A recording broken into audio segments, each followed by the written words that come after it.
Bonjour, aujourd'hui je vais faire deux vidéos. Une des explications de ma théorie. Des explications sur la sclérose en plaques et l'autre sur le deuil et le sentiment de culpabilité associé. Alors je sais pas par où je commence.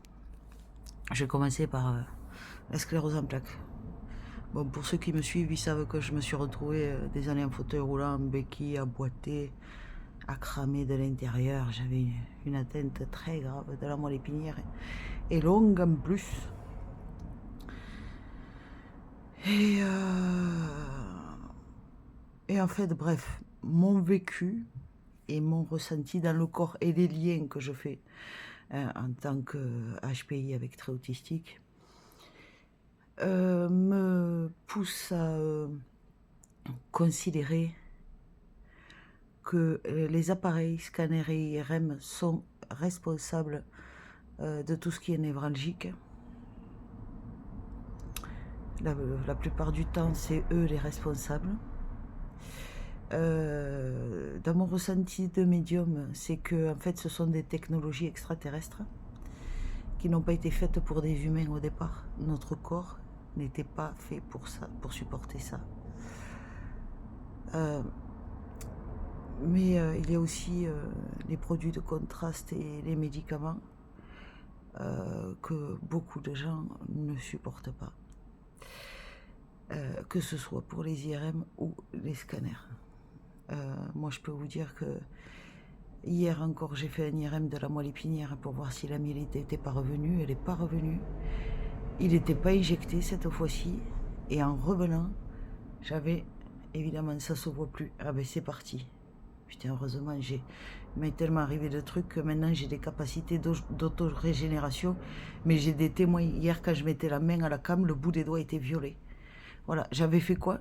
Juste l'IRM non injecté. Hein. Soi-disant que l'IRM avec l'échographie, c'est moins dangereux que les autres examens. Hein. Ce qui est le plus dangereux, c'est le scanner. Le scanner qui peut vous créer une myélite radique, hein, d'origine radioactive. Ça peut vous attaquer la moelle épinière de manière radioactive.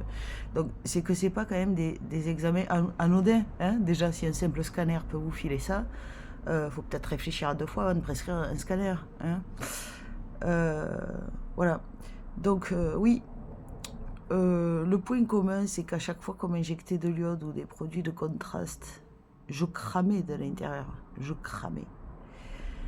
Et si on crame de l'intérieur, parce que ça augmente le chi en fait, ce sont des technologies extraterrestres qui augmentent le chi parce que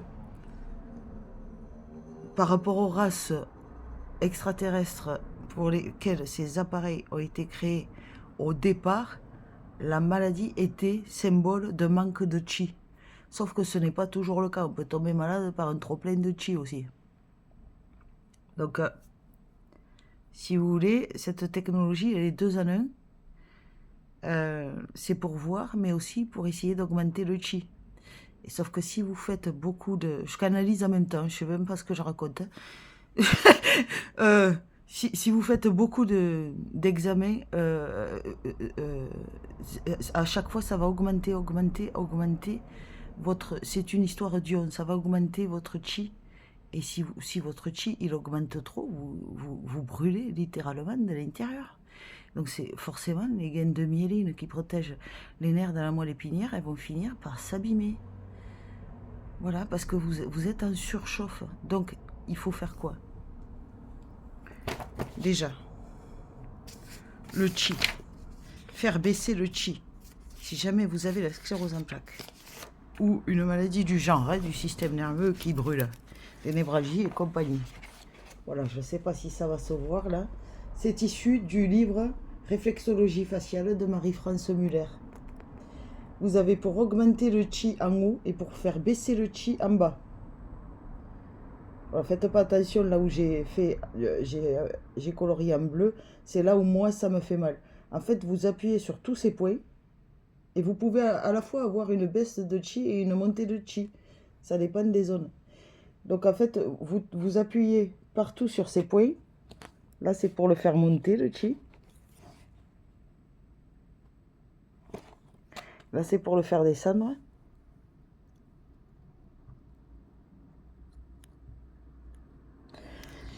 Et partout où ça fait mal, c'est un blocage énergétique. Voilà. Et partout où ça fait mal, ça veut dire qu'il faut masser plus longtemps, en fait, tout simplement. Jusqu'à ce que le chi redescende. Voilà. Je suspecte aussi l'hypertension artérielle d'être un trop-plein de chi. Et la baisse de tension artérielle, une diminution de chi. Donc ça peut aussi améliorer, à mon avis, les problèmes de tension. Bref, déjà, voilà. Ma théorie concernant l'origine de la sclérose en plaques, c'est une accumulation d'imagerie dangereuse. Et en plus, une allergie aux produits de contraste, probablement, par-dessus, ou aux médicaments. Et ou aux médicaments. Bon, les solutions naturelles contre la sclérose en plaques, vous avez l'huile de foie de morue et l'huile d'onacre qui est capable de régénérer la myéline. Et vous avez aussi les suppléments de vitamine B12, même si votre taux de B12 est normal dans le sang. Ok? Ah, bon, ça j'ai pris sur Amazon. Bon, enfin, je prends n'importe où, je m'en fous, je fais pas de la pub pour Amazon. L'huile de foie de morue. Et l'huile d'onagre. L'huile d'onagre. Pure essentielle, oui, bon. Alors, une huile de bonne qualité est toujours dans un verre foncé. Parce que la lumière détériore la qualité de l'huile. Donc, les huiles, même qui coûtent un bras dans une bouteille transparente, ça ne vaut rien. Peu importe ce qu'on vous dit, peu importe que ce soit une marque prestigieuse. Voilà. Donc, ah oui, pour la sclérose en plaques, surtout, évitez tous les appareils d'électrostimulation. Très, très, très, très dangereux quand on a le système nerveux fragile. Très, très dangereux. Moi, j'ai mis longtemps à comprendre, pareil, mes allers-retours aux urgences pour des douleurs insupportables après que le kiné m'ait foutu le TENS dans le dos. Comme il y a des nerfs qui rejoignent le nerf, le dos et le ventre, après qu'il m'avait mis le TENS dans le dos, je me pliais en deux de douleur au ventre. Ah oui, je suis une hypersensible. Et grâce à mon hypersensibilité, je peux découvrir plein de choses dont les autres ne tiennent même pas qu'à. Voilà, c'est français ce que je viens de dire. Bon, on s'en fout, vous avez compris. Voilà, donc, contre la sclérose en plaques, bon, sauf si vous avez des traitements cardiaques ou importants, vous évitez tout médoc. Même les huiles essentielles, à la rigueur de la sauge, si vous n'êtes pas allergique, de la sauge en tisane, de l'huile de CBD, si vous n'y êtes pas allergique, hein, j'y suis allergique, attention, si vous n'y êtes pas allergique, de l'huile de CBD de qualité sous la langue comme anti-inflammatoire naturel et décontractant musculaire, parce que la sclérose en plaques, ça contracte les muscles, qui compriment encore plus les nerfs. Enfin bon, voilà. Après, il faut aussi traiter le terrain dépressif, hein, parce que peu importe que la dépression ait tellement épuisé le système nerveux que ça ait créé la sclérose en plaques, ou que ce soit la sclérose en plaques qui, par effet boule de neige, démotive et rend dépressif. Dans tous les cas, je pense que ces deux maladies sont liées. Et dans ce cas, il faudra aussi traiter le moral en faisant une thérapie. À noter que les thérapies sont gratuites en France pour ceux qui n'ont pas de maladie psychiatrique. Et les traits autistiques, le TDAH et le HPI ne sont pas considérés comme des maladies psychiatriques. Donc, ouvrent le droit, eux aussi, à 10 séances par an avec un psychologue qui pratique le parcours de soins. C'est 10 ou 12, je ne sais plus. Hein. En France, c'est gratuit.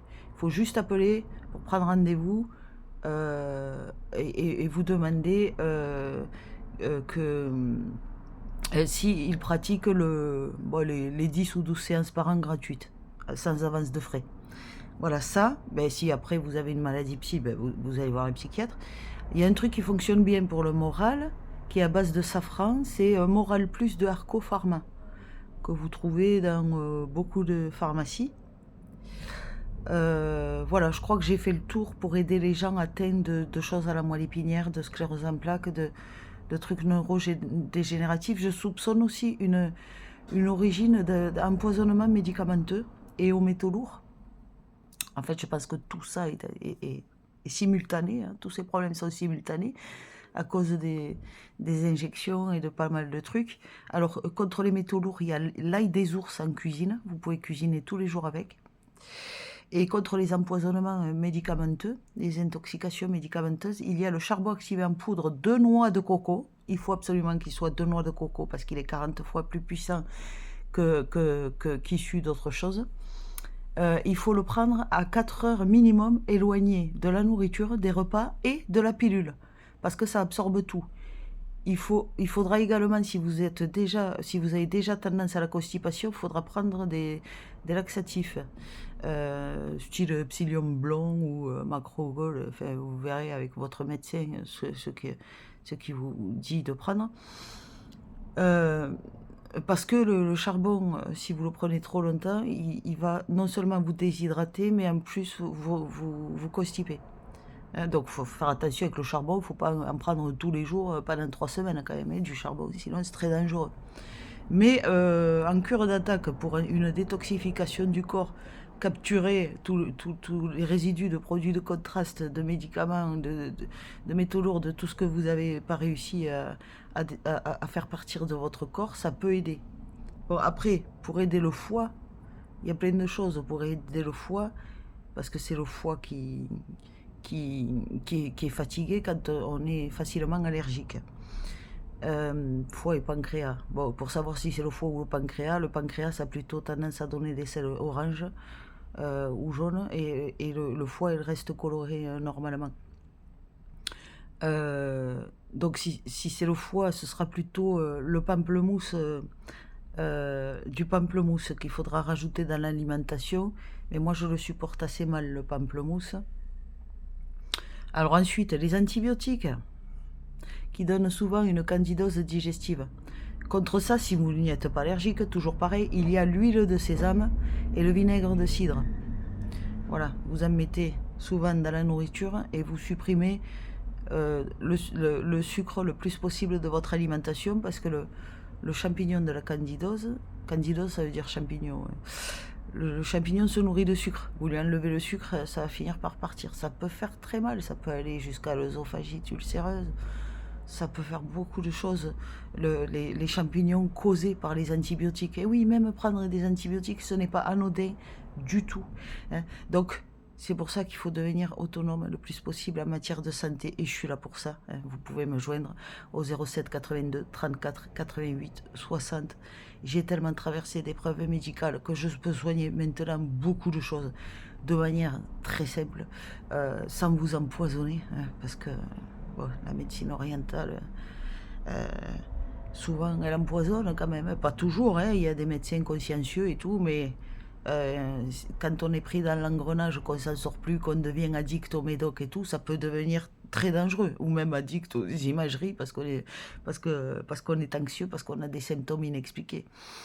Mais les symptômes inexpliqués, voilà, je soupçonne que ça vienne souvent d'allergies. Moi qui suis quelqu'un de super allergique et qui ai mis des années à faire les liens entre mes allergies et les symptômes, et il faut aussi pas laisser traîner si vous êtes allergique à certains métaux quand vous mettez les bijoux de pacotille, ne mettez pas des couronnes dentaires, c'est du métal, hein. Donc virez-les, tant pis. Voilà, virez-les. Essayez de ne pas avoir d'implants, de trucs métalliques dans la bouche, quoi, parce que ça aussi, ça empoisonne. Surtout si vous êtes allergique aux métaux, puis c'est pas très bon. Enfin, moi, je suis convaincue qu'un jour, on découvrira que c'est très dangereux, en fait, hein, le métal dans la bouche, tout court, en fait. Voilà, ça aussi, quoi. Et voilà, je crois que j'ai fait le tour pour les solutions contre la dégénérescence nerveuse et la sclérose en plaques. Ah oui, en parlant de dégénérescence nerveuse, l'huile de CBD en interne arrête les tremblements de la maladie de Parkinson, il faut le savoir, hein, et même le bégaiement, hein. Si vous n'y êtes pas allergique, faites toujours un test allergique. Moi, j'y suis allergique, donc faites attention. Voilà. Bonne journée. Et au fait, je suis à Nîmes, hein, je travaille à distance ou à mon cabinet.